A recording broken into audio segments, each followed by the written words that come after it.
All right, welcome to another edition of the Carousel, the #1 podcast for all your latest scoop, news, and rumors in the college basketball coaching carousel. Joined as always by a good friend from All Access Network, Brian Burton. Brian, good morning.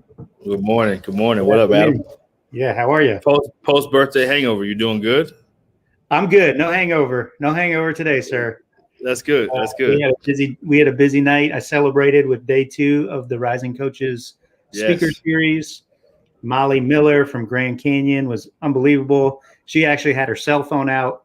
Her GA was walking around with her cell phone. She was on the practice court with some of her players, taking us through their press, which was awesome. It was cool to be on the court.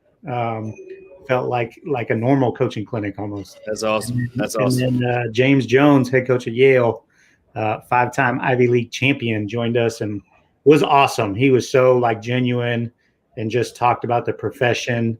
And it was so great. He dropped so many gems, so much knowledge. It's rare you see somebody stay at one school for 23 years. Right. Holy cow. 23 Unheard years. of. Unheard of. So anytime you get a chance to learn from him and hear from him, and you see why he's had so much success when you hear him speak. Yep. I've never heard him speak before, but he's so down to earth. He's so genuine. It was great. So tonight, day 3 of the Final Four Speaker Series, still time to sign up. We've got Felicia Leggett-Jack from University of Buffalo. We got Todd Simon from Southern Utah. We got Joe Pasternak from UC Santa Barbara. And we got Mike from UC Riverside. So another great lineup tonight. There's still time to attend. It's free for Rising Coaches members. So if you want to sign up and become a member and attend for free, go to risingcoaches.com and you can sign up for a membership there. Or if you do not want to become a member, but you just want to attend the conference, you can do that for just $15 at risingcoaches.coachesclinic.com. That also gives you 7-day access to all the replays, so you can go back and catch up on what you missed from day 1 and day 2. But we've got a full schedule tonight. We've got a full schedule Thursday, Friday, and then our Final Four social on Saturday afternoon. So very excited for everything we got there. Brian, we got some jobs to talk about, some new jobs that are open. But as always, we host the show. Why are we the host of the show, Brian? This is the best part. I think you always do it better than anybody else can. So I should ask you, Adam, why do we host the show, Adam? Yeah, I had a little soundbite queued up for you guys today, and I was excited about playing it, but I don't have it at my fingertips anymore. So we'll get back to it. I got this, but we're hosting the show because we don't give a fuck, basically. That's basically it, right? That's the best part. We're not coaching anymore. We don't got to keep anybody happy. We can talk freely and openly and honestly about what's going on in the profession. And we got some important things to talk about. But before we do that, we're going to bring in our Rising Coaches Director of Operations. Yeah. The brains behind the operations, the one that makes everything happen behind the scenes, Aaron Stinnett. Ow! Aaron, hello. Hi. How are you today? Good. Coming at you live from Indy. Let's go, Indy. Straight from the bubble? I mean, we're in our own bubble. Separate bubble, but a bubble. But a bubble, yeah. I had my first COVID test yesterday because I'm a responsible young woman and haven't had to get tested. And yesterday was my first, so no comment. Yeah, we're glad. We're assuming you passed, and we're happy. Yes. For that. Pleasant, but I passed. So just so people know what's going on, Aaron is in Indy. Rising Coaches has had a close relationship with Intersport for several years now, and Intersport, of course, runs the college slam dunk contest, the college 3-point contest, and the Dos Equis 3-on-3 tournament. And so we've helped them staff the event since they started about 4 years ago. And Aaron is with a group of Rising Coaches members who are working the event this week in Indy. Aaron, can you flip your camera to the side and give us a behind the scenes peek at what exactly you guys are doing? Yes. And when the festivities start? Yeah. So our players are arriving today. Each of us have, I think, 5 teams. different conferences combined and stuff like that. So we kind of prepped for those last night. And now I don't know if I can. Oh, hold on. I don't know if I can flip, but I just finished setting up. Nice. Nice. Yeah. I don't know if this is a good angle or not. But yeah, and they have some goodies.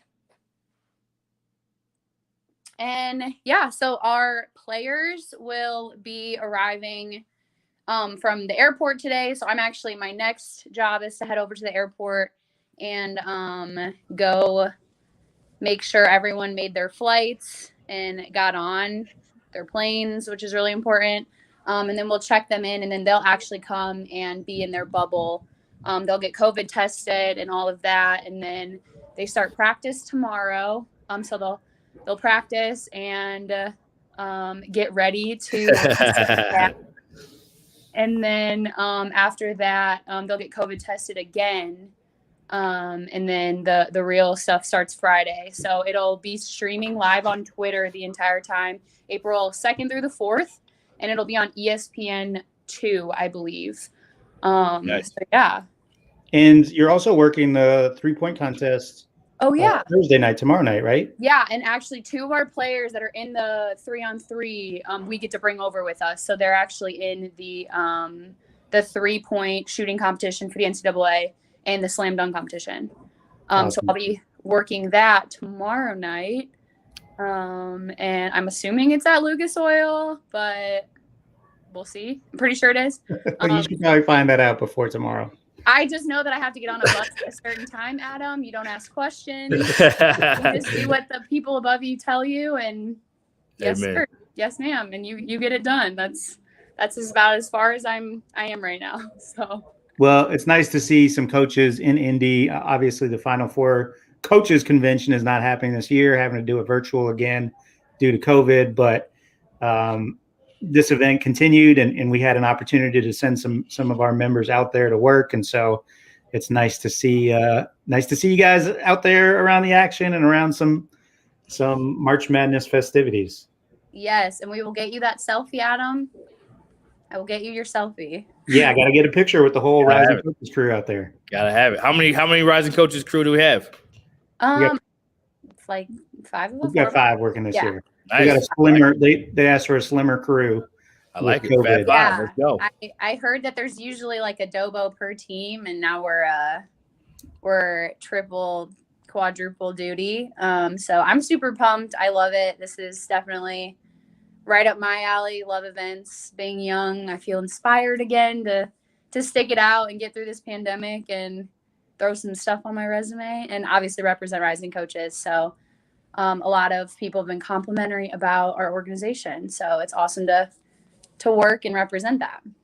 Well, we appreciate you doing that, Aaron. I like at the highest level. At the highest level, for sure. Only our best. I like that quarter zip. I may need you to snag one for me. I'm gonna snag some stuff for myself. Man, putting all this player stuff out, I was like, it's awesome that they're gonna have the opportunity to make money doing what they love. So I'm just super pumped for feet on the ground and us to get going. Do you have a favorite team?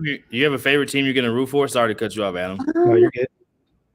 That's a good question. I'm not super. I think the Big Ten MAC conference. I'm a Midwest girl. Okay.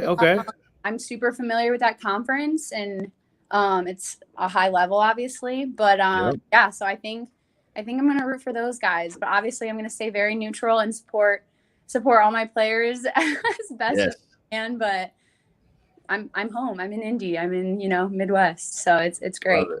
Aaron, one more look at the swag bag. I think this is better than the NCAA swag stuff. That's on the women's side. Some people asked if I was playing, and I was like, I wish. But so maybe we'll get a women's 3-on-3 started soon. Yeah, let's go. Here's the swag bag. I like it. The swag bag. Yeah.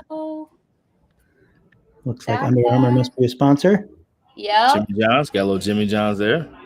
IHOP. Oh, some shirts. Awesome. Love it. Oh, the IHOP socks. That's right up your alley.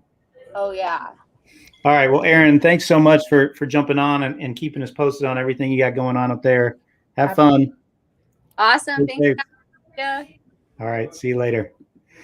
Okay. That was Aaron Sinnott, Director of Operations for Rising Coaches. Now we're going to bring on an esteemed guest, the man of the hour, the Executive Director of the Rising Coaches DEI Alliance.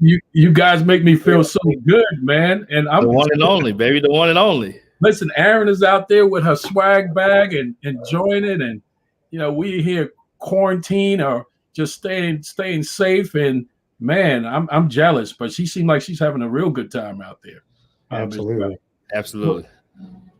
Daryl, welcome to the show, man. We're glad you're here. Our motto here is that we host the show because we can talk about open jobs because we don't give a fuck. We don't care. Right. We're not looking to stay in the business anymore and get back in it, but we are in the business of helping coaches get to where they're trying to go as well. So, yep. Absolutely. This is why. Speaking of real quick shout out to coaches getting where they want to go. I didn't have the teams yesterday. I got them on point today. No babies around. Bless my babies. They're at home.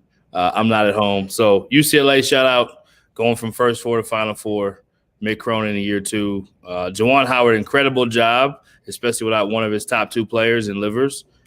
Came down to the wire, and then Gonzaga, congratulations to them. And then on the women's side, Stanford and Temple going to the Final Four as well. And the first time 2 black female head coaches are in the Final Four with Dawn Staley and the head coach at Arizona. So wanted to give those quick shout outs talking about coaches going where they want to go.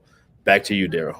Oh, well, I tell you what, this NCAA tournament, there's been 14 upsets, the most in NCAA history. This tournament has produced the most upsets.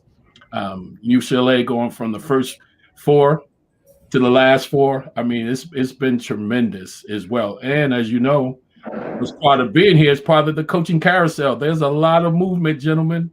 Yes, there is. Movement, a lot of stuff going on, a lot of stuff behind the scenes that we know that the viewers don't know. But like we said, we don't care. We're going to share. So all right. I like that one. We don't care. We're going to share. All right. We got some things to get to. Of course, we got to get to the John Beeline watch later. We got some other jobs to talk about. But we got to start with something that, we just talked about, me and Brian, for a few minutes here before we got on air. We haven't had a chance to talk to Daryl about it, but we want to talk about East Tennessee State. Coach Shea, after his first year, just had to step down.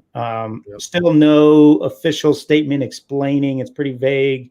But Brian, why don't you explain kind of what's transpired there over the last 3 months and what it looks like from an outsider's perspective is going on? Yeah, without talking on any details, just a little bit that I know and have been able to gather during the year, probably about a month or 2 ago, the players decided to kneel during the national anthem. Coach Shea decided to support them in that, and it became an extremely controversial thing within their community. At that time, it was a really big deal, a lot of uproar, a lot of, unfortunately, a lot of division around that decision and Coach Shea's support of his players to do that. And so from there, it's evolved, and I think they were around first place when it happened, playing really good ball. And naturally, it affects the players. It affects some of the comments that were said, some of the stances that were taken at that time. And then it was a complete shock when I got the text yesterday of Coach's statement stepping down. And the way that I understand it was that it was not his own decision. It was a decision that he was forced to have to do based on people around the program and based on the pressure that they put on the people above Coach Shea at East Tennessee State. So commend. I thought it was I wish I could play the video, but there's a really cool video. Maybe tomorrow we can play it on one of the guys on the team talking about just what an incredible man of character Coach is, just what a basketball wizard he was, and how much they loved him as a coach and they appreciated what he did for them. So, the players were naturally behind him because the coach was behind them and he was with them in the trenches during a time where it's not as heightened of sensitivity. If this happened maybe before the election, who knows how much more press this gets or how much more support Coach Shea gets. But now that the election is over and some people may not be as interested in the story, we definitely want to make this something that we want to make sure Coach Shea knows he's fully supported, and it's wrong what happened. I think he did what was right to stand with the players, and I'll open it to you guys to see what you guys think. Well, I heard similar stories. When I first saw it was a shock. Had a great season, 18-17 overall, won like 12 or 13 games in the conference. And, you mentioned that early in the year. And if anybody don't know the story, you covered it very well, Brian, and mentioning how he stood with the players and it received backlash from the community and people obviously at the university felt that way as well. And, I kind of had a feeling once I saw it and made a few phone calls. I kind of knew what it was about because you saw some ramblings during the season when this was occurring, not only in the college community, but overall in the community as well as on the campus as well. It's so unfortunate that the student athletes are why we're there. And you got all ethnic groups, diversity on your campus, and them wanting to kneel and the coach showing some solidarity speaks some volumes for the lack of integrity that the university have shown. And I'm sure if you look in the transfer portal, probably within a couple of days, couple of hours, you might see a lot of those guys in that transfer portal. It's just so unfortunate that in this time, considering where we at, as you mentioned, they get much press. It's just so unfortunate that he had to make a tough decision like that. And I think he made the right decision. And if any athletic directors are listening, that's the kind of coach you want to be heading your program. Yeah, and if you didn't follow the story, you want to learn more about it.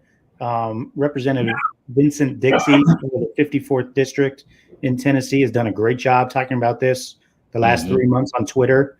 Just follow him, Representative Vincent Dixie.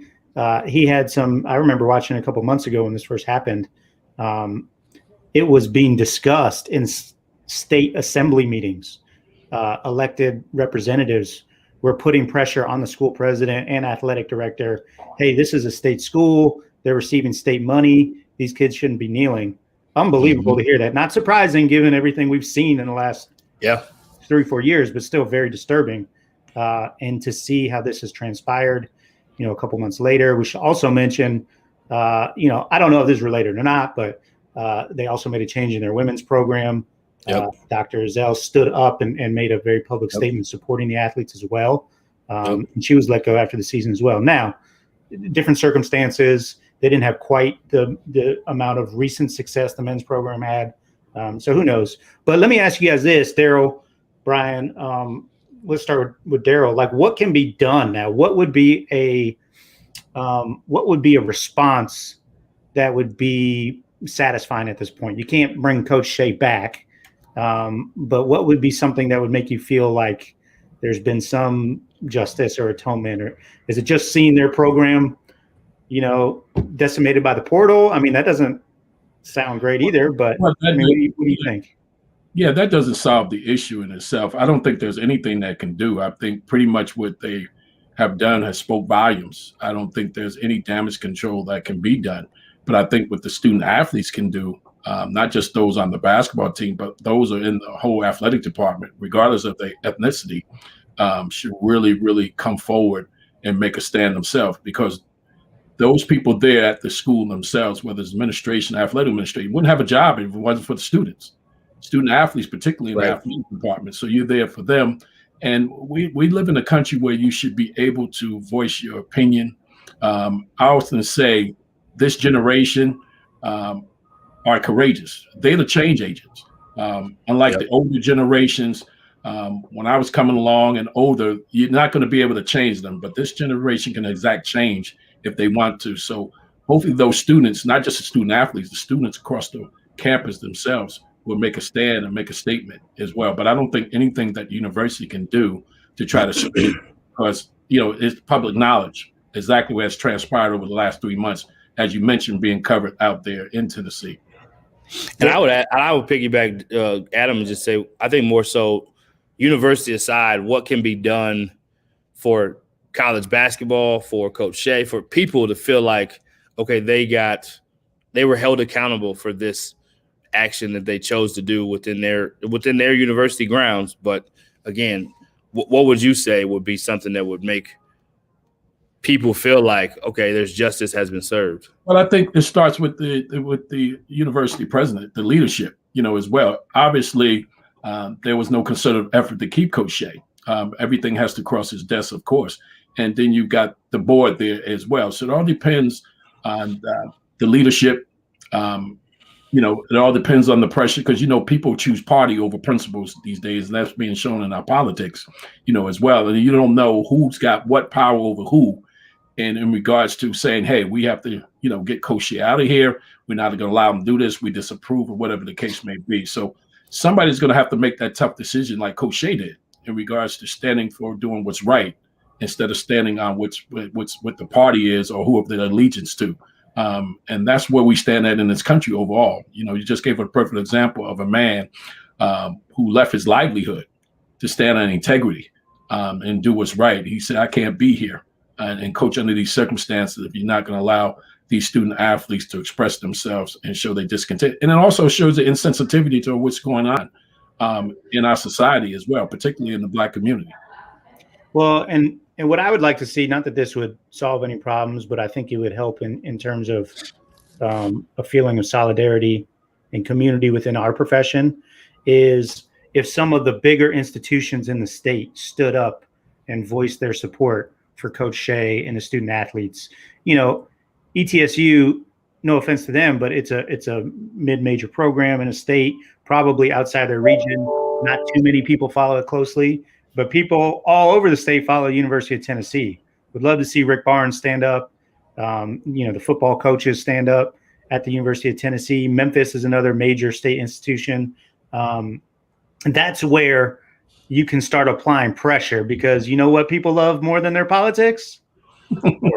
Sports, absolutely. And so if they see that, hey, my beloved Vols are standing up for this, and I hate what they're standing up for, but there's no way I'm not going to root for the Vols, then that starts to, sports has an unbelievable ability to unite people in the world. And I think there's an opportunity where I'd love to see some people step up, and it's a risk, and I get it. Everyone wants to keep their bosses happy and their boosters happy, but what's the phrase? If you don't stand for anything, you fall for everything. So absolutely. I think this is, if this isn't something we're standing up for, I don't know what is. Yeah, and I was just say, with all of us being a part of DEI Alliance, definitely plan on getting with the other member groups and just seeing how we can support, because I think this is a issue that is 100% why Adam and Daryl, you guys headed the DEI Alliance for reasons like this, so we can come together to make change, stand up for what's right, and stand up for things that are wrong. Absolutely. Yeah, we'll put out a statement, aligning all of our groups together behind, our beliefs on this topic. But, we'd like to go further than just, the statement is great and it does give people a rallying point. But, we started the DEI Alliance to take action and to make change using our platform in sports. And so we're for sure doing things behind the scenes, reaching out to various politicians who are ready to go. But ultimately, we'll need some coaches to stand up and use their influence, which is great and more powerful than you think. To stand up and honestly risk their livelihood in a sense. And that's true. And not only that, not just the amateur athletics, we got the professional teams there as well that has a lot of minorities participating there, whether it's in NBA basketball or football as well. I think if the whole community come together, like you just mentioned, Adam, and make a stand and say, hey, this is something we're not going to want to deal with anymore, or even want to see this any kind of behavior anymore, that's the only time change is going to happen as well. And the best way to hit people is if not only that, you hit them in their pocketbook, as well, that gets people moving as well. So, very disappointing in the leadership at East Tennessee State, the Board of Visitors, anybody that's involved with this process. If someone is listening that may not have known of the decision and why it went down, because sometimes that is the case as well. People may not know the intricacies or the inner workings of it. Please reach out to us, or just reach out and make a statement that we can definitely support Coach Shea. And, we gotta continue to not have this happen in this country. Absolutely. And again, we don't know all the info. I'm sure it'll all come out soon. But this is just us looking at it from the outside with the combination of some insight. Certainly we know plenty of coaches in the area, in the region. But, if there is, to Daryl's point, if there is more info out there that we need to know, please share it with us. Put out a statement. Give us some info. Yeah, and I think without getting too many details, and I'll end with this on this, is like it was not his choice, is what I understand. It was not just like I'm walking away because they're not doing what's right. It was they're making me walk away because they have put their, like you said, there's politicians, there's people involved that use their power and influence and resources to make sure that he wasn't there anymore. Absolutely. I heard the same thing as well, Brian. So, we'll see what it comes out. I'm sure Coach Shea put a statement out as well at some point in time. And I'm sure he's probably talking with some people, whether it's his legal team or whoever the case may be. I don't think we heard the last of this story at all. Question. Okay, all right, just not that this really matters, but let's flip it to hoops. Like, how can anyone take this job now, right? Like, I was literally thinking the same thing. Before this incident, this is one of the best low to mid-major programs in the country, hands down. What they've done over the last 7, 8, 9, 10 years. Just look at Forbes. Forbes did a good job there. Now he's at Wake Forest. Right. That's the kind of job this is. Penny was there as an assistant. He's now Penny Collins was there as an assistant. He's now the head coach of Tennessee State. This is a place that, like you said, mid-major wise, I don't know how you follow this and take the job. I don't know how whether you're white, black, brown, purple, there's some stuff going on here that's very intense, toxic to walk into, to think like, oh, I'm going to be the answer to this situation. So very difficult, whoever's following it, and very difficult to even think of who would want to take that job at this point. And no judgment to anyone that does. It's a great opportunity. High-level job. Yeah, more power to you if you're willing to step into this. I just got to imagine it's a lot of headaches, a lot more than basketball. And you got to feel like you're looking over your shoulder. Like, at what point in time am I going to be forced to make a decision between the people that are the boosters or the people that make the decisions or my players? And I think even in recruiting, kids will want to ask that question. And parents and coaches will want to know, like, okay, well, how do I know that my kid's not going to get the same situation happen to him? So it's definitely a lot of moving parts there. And here's the thing about it, guys. Somebody will take that job. I think the university itself, they're in damage control mode. Once it comes out, we putting it out here probably for the first time that anybody is really hearing the story. As you mentioned, for 3 months it was being covered.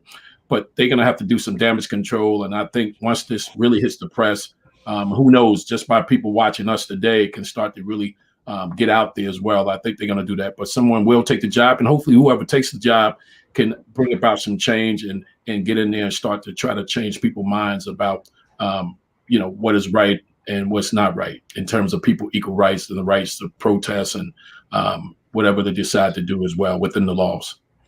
Okay, let's get into some scoop, guys. If listeners, if you guys have scoop, rumors that you've heard, news that you want to share, you can text us anonymously at 662-418-9031. You can slide into the DMs. You can comment on social media. Just reach out, and we'll be happy to share what you got. But we got Daryl Jacobs, Mr. New Jersey, Mr. Northeast, Mr. New York. Yeah, let's go. Let's go.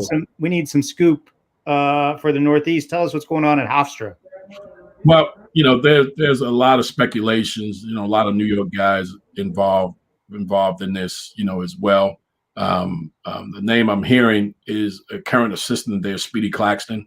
Of course, played in the NBA, who I think is more than ready, for the job that, hopefully the administration will, see fit, as well. And then the current assistant coaches that are there as well, one is under consideration as well. And they're talking to some outside people, as well. So, but the name I'm hearing hot right now is Speedy Claxton as this continues to go along and long. He's an alum, NBA player, have paid his dues, and it'll be a welcome sight to see somebody like that get the job. I know Jay Wright and all those guys are really pushing for him as well. All right, let's what do you got for Central Connecticut State for us? This one's been open for a little while. Wow, man. It's no telling what's happening with this one. You got a lot of guys that's involved with this. A D2 coach, Tobin Anderson, from St. Thomas Aquinas. Has done a great job. You got Mike Donnelly, who was actually I coached against when he was at Post, and he was at Southern Connecticut. Then went to Florida Southern as well. Patrick Sellers, graduate from there, longtime Division I assistant, more than paid his dues, there as well. Scott Burrell, who's at Southern Connecticut State. You're hearing a lot of names, and it's hard to get a beat on who they're leaning towards because they haven't made a decision yet, which is telling me either they're waiting on someone or looking to continue the process. Maybe they're not happy with the candidates, but those guys I just mentioned, particularly, it's great to see a couple of D2 guys with Connecticut roots in there. Of course, Tobin Anderson and St. Thomas Aquinas out of the ECC conference have been nationally ranked for the past 5 years. Has done a tremendous job with his program as well. And Mike Donnelly, who's down at Florida Southern, went to a couple of NCAA tournaments, as well. And of course, sometimes you got the usual suspects involved with this as well. That's always floating around there, whether it's Jared Grasso, guys like that as well. Good stuff, Daryl. Good stuff. Okay. One hire that was made yesterday or was announced yesterday, Marty Simmons at Eastern Illinois. We kind of called this one.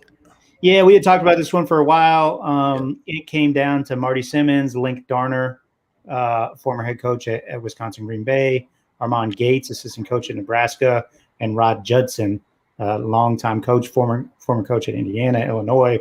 But Marty Simmons was their man, longtime head coach at the University of Evansville, current special assistant at Clemson. Marty is one of the best offensive minds in basketball at any level.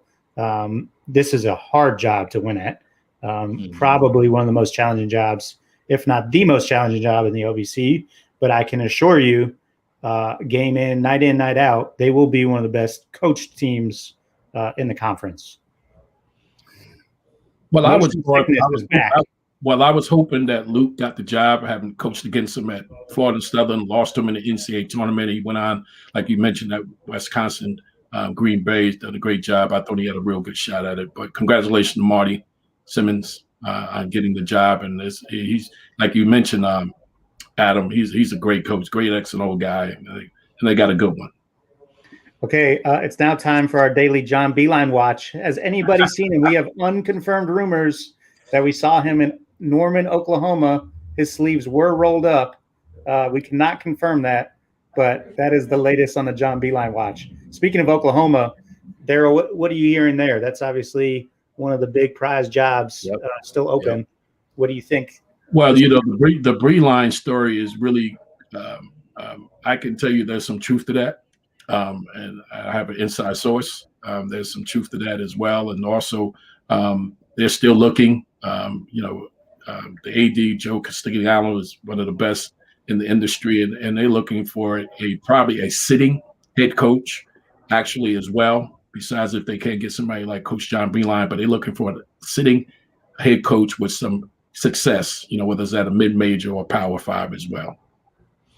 Yeah, they had a formula with Coach Kruger that was successful. He was at UNLV, had a lot of success, brought him over and did a great job, took him to the Final Four. So I think that's definitely a formula that makes sense there at Oklahoma. And John Beilein watch. Be interesting to see. Well, don't be surprised if he ends up there. Don't be surprised, which I think would be a good hire for them as well. Oh, absolutely. Okay, let's go to small college, some small college openings and some scoop here. I don't know how to pronounce this. Is it Bodine? Darryl, I'm looking at you because it's a Northeast job. That's a D3 school. Yep. One of the best D3 jobs in the country opened Absolutely. Up. It may have a funny name. I used to get it said incorrect, but I think it's Bodine, something like that as well. But it's a good job. It's a good Division III job. Many resources. As you mentioned, great conference that they play in. And don't let the name fool you. It's a good Division III job for a young, hungry assistant coach or a head coach that's coming from JUCO or anywhere else, or if they want to make a lateral move. You may be coming from a D3 situation, and that D3 conference may not be as good as this conference that they're in. That'll be a great move for you as well. So it's a great job. Any names you guys want to throw out? If you're the AD there, who are you taking a look at? Wow. I don't know any names, but I would think like a place like Colgate that's had so much success this year, and even a guy like James Jones, he's got to have assistants that, may have aspirations to be head coaches. They're at high academic schools. I would think picking from a successful program like that would be, a really wise decision by them without knowing anything about the D3 in that area or anything else. Having played Division II and Division III myself, I do think that level is an underappreciated level. You have guys like Shaka Smart who played at that level who are now doing great things at the college level. So I would say one of those Northeast assistants that's at one of those high academic schools has had great success. And that's a great point, Brian. They're a high academic school with high academic standards. As you mentioned, any third assistant, the second assistant, Ivy League that's looking to, become a head coach, as well as the Patriot League, any of those schools and those conferences kind of fits the profile of the type of coach that will have some success there because they're used to recruiting those type of student athletes with those academic requirements. Great point. Okay, let's talk. Where did it go? I wanted to talk Austin Peay. There we go. I got a little bit on that. Yeah, let's hear your scoop on Austin Peay. Obviously, Matt Figger left to take the UT Rio Grande Valley job, which is a little bit of a head scratcher. We've talked about that already in previous shows. But Brian, what are you hearing there? It sounded like Coach was excited. Coach Figger was excited about the recruiting area around Texas and being in the WAC and having a chance to kind of get a new start in a new program. So congratulations to him. But I hear that they want to have somebody in by Friday, is what I was told. And I heard that's 2 days. Few days.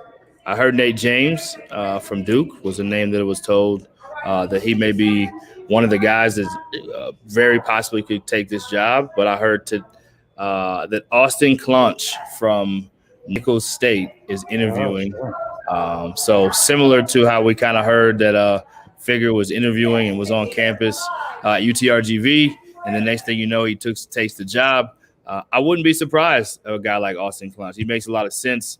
Young guy, he's won championships at Nicholls State, comes in that Richie Riley tree and has just done a good job at a place that's under-resourced. At the end of the day, you want to be able to move up and have the next shot. So I wouldn't be surprised if he is the choice Friday.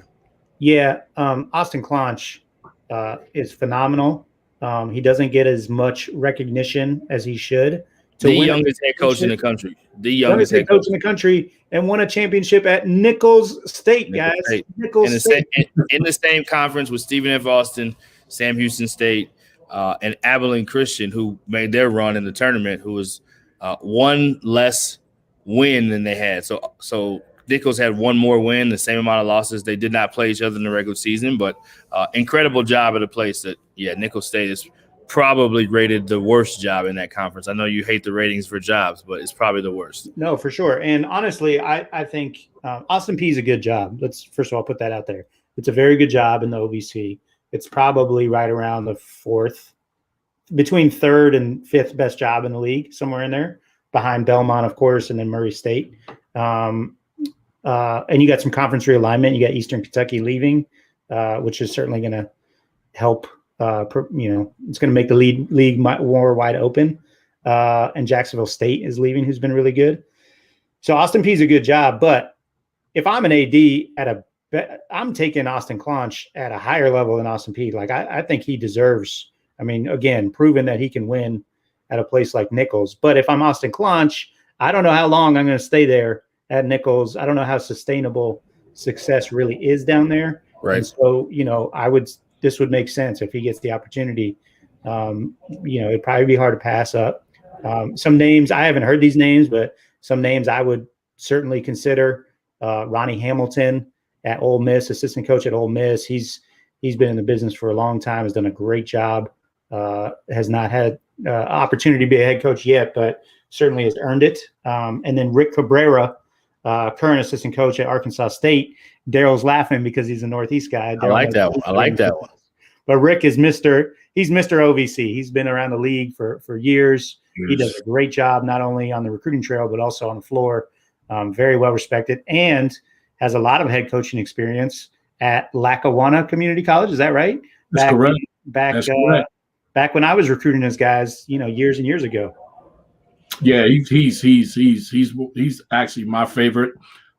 Even though if the guy decides to come over from Nicholls State, I mean, if you can win at Nicholls, I mean, guys, you said it best. I mean, that's not a sexy job at all. That's a home run for Austin Peay. They should even wait. They should bring him over today and give him what he wants. But in that case, Rick Cabrera is somebody that I mentor and I've been knowing for a long, long time. And he recently just lost his dad.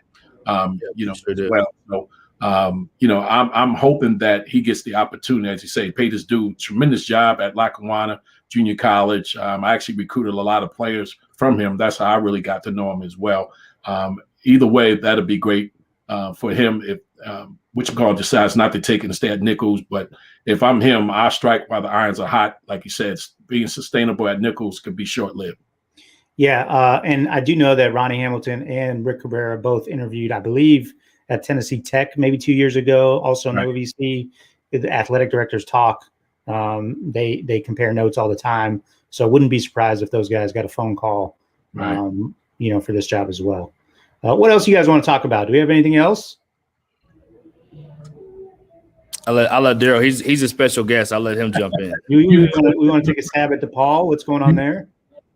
Well, that sounds we like can take a stab. Is that a John Beeline Watch type of job? Is that a job? Did somebody see him in Chicago? We did have unconfirmed rumors that John Beeline was in the Lincoln Park, right? It's Lincoln Park, the Lincoln Park area in Chicago. Well, he's been making the moves. I mean, he's a proven collegiate coach. So these jobs are opening. I think that'll be a home run high as well. But as you know, Kenny Payne, the AD. Peavy was good friends with Kenny Payne, assistant coach of the Knicks, who actually was the front runner, who actually turned the job down. So now they have to recalibrate and decide who they want to bring in. And by then, a couple of guys were turned off by the process and decided that they didn't want to be involved in it. So it's going to be interesting to see what happens with the job. I hear Rod Strickland is a long shot, get in there as well. A couple of other Chicago guys in the area, the different schools. I've been hearing, but Kenny Payne, what they thought was going to take the job, but he decided to stay with the NBA, and now they're scrambling to try to bring some more guys in. Some guys decided not to come in, decided it wasn't a good situation, whatever the case may be. Yeah, my dark horse pick for this one, I've said it before, Dana Ford, Missouri State coach. That's a great pick. He'd be tremendous. He's an Illinois guy. He's got Chicago ties. He's proven he can win at multiple places. So give my guy Dana a look. Let's see what happens. The Sun Times says that Dennis Gates and Duke assistant John Shire have been recent targets. So be interesting to see. Yeah, absolutely. Dennis Gates obviously done a great job in his 2 years. As good of a job as you can do. 2 conference championships in 2 years at Cleveland State. Two coach of the years, though. He didn't get 2 conference championships. 2 coach of the years. But his team was projected so low his first year. Him finishing middle of the pack was why he got coach of the year. Gotcha. Yeah. Okay. I appreciate that. And, he was in the running for the Boston College job. If you guys don't know, his wife is a senior administrator at Boston College as well. So that'll be a great look if he can get that job at Ball. And he's proven, he's proven if you can do it at Cleveland State in those 2 years, he's been big time at Florida. So he'd be a great candidate as well. Ford would be great as well. All right, guys. My last one is Bethune-Cookman. Sure, let's do it.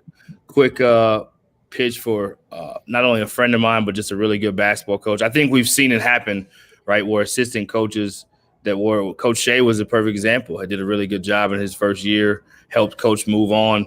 When you help the coach move on before you, I believe you deserve that opportunity. And you have that associate head coach title for a reason. So I think Dominique Taylor deserves every opportunity to be the head coach, not the interim, but the head coach at Bethune-Cookman.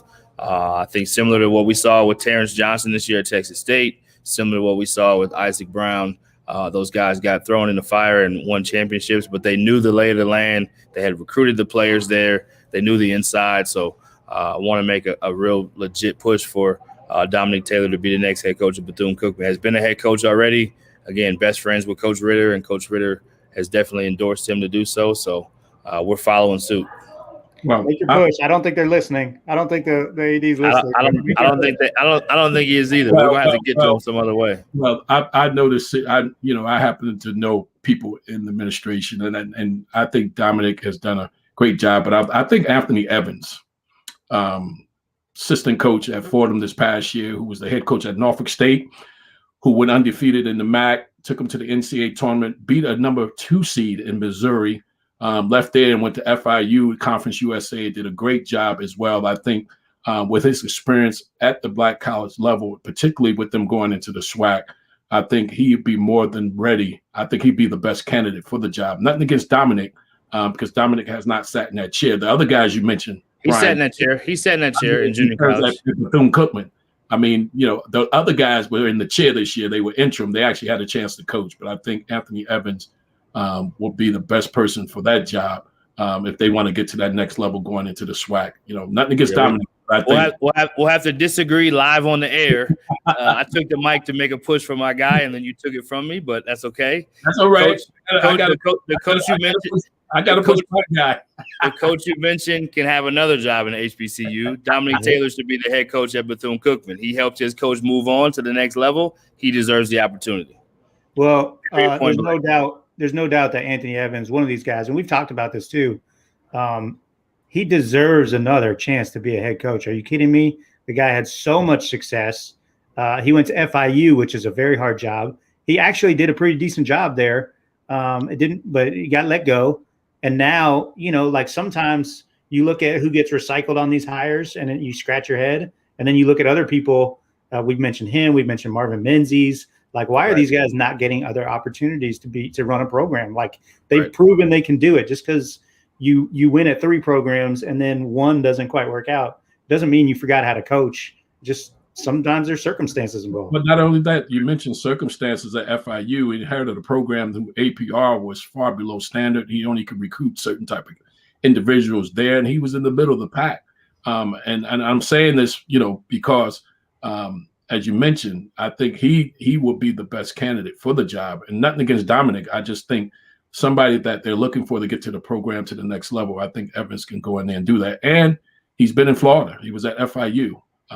As well. So he's proven at that level as well. And he's won an NCAA tournament game, something that a lot of HBCUs have not done against a 15 seed as well. So we'll see what happens. We'll see what happens. He'll get one. I want to play this clip real quick if you don't mind, Adam. It'll be quick. It's 1 minute and 7 seconds. This is Jay Shea, Coach Jay Shea, talking during the year about their stance during that time in the national anthem. They're discussing because that's what that was supposed to do. It was a decision our team made prior to the season as a call to action and empowerment against racial inequalities and injustices. Just because it's not in the news, we're not going to talk about it. So our intentions by no means involve disrespecting our country's flag or the servicemen and women that put their lives on the line for our nation. We hold those heroes near and dear to our hearts, including 2 generals, that have served our country right here in our backyard. No one knows the sacrifice, the fear, the pain, the anxiety, the loss that they've experienced fighting for our country's freedom and rights. But many of us don't know the same sacrifice, fear, pain, and loss the people of color have had to endure over 400 years. My team is a daily reminder to me that some things are just bigger than basketball. Yeah, well said. Well said. Appreciate you sharing that clip. We'll certainly provide more info and our stance on the ETSU situation in the coming hours, days, etc. But we appreciate you guys tuning in. Daryl, great to have you on the Carousel. Awesome. We hope to have you back soon. And we'll be back tomorrow at a different time. We're going at, is it 1 Eastern tomorrow? It's 1 Eastern. I think so. Yeah, 1 Eastern tomorrow for the Carousel. And again, you don't want to miss it. Tonight is day 3 of the Rising Coaches Final 4 speaker series. Felicia Leggett-Jack from Buffalo, Mike McPio from UC Riverside, Todd Simon from Southern Utah, Joe Pasternak from UC Santa Barbara, Tomorrow is going to be another star-studded night. Saturday will be our social. So lots of more great content to be a part of. You can view it all for free if you're a Rising Coaches member. If you'd like to sign up, visit risingcoaches.com. Or if you don't want to join Rising Coaches, you don't like us, no problem. We don't take it personally. You can view the conference for just $15. Visit risingcoaches.com. No, I'm sorry. Visit risingcoaches.coachesclinic.com if you just want to view it for $15. And you can have 7-day replays, so you can go back and rewatch what you missed Monday and Tuesday night. If you missed part of this show and you want to go back and listen to it on the podcast, please do so. Make sure while you're doing that you leave us a review, 5 stars only, please. And we'll see you guys tomorrow on the Carousel.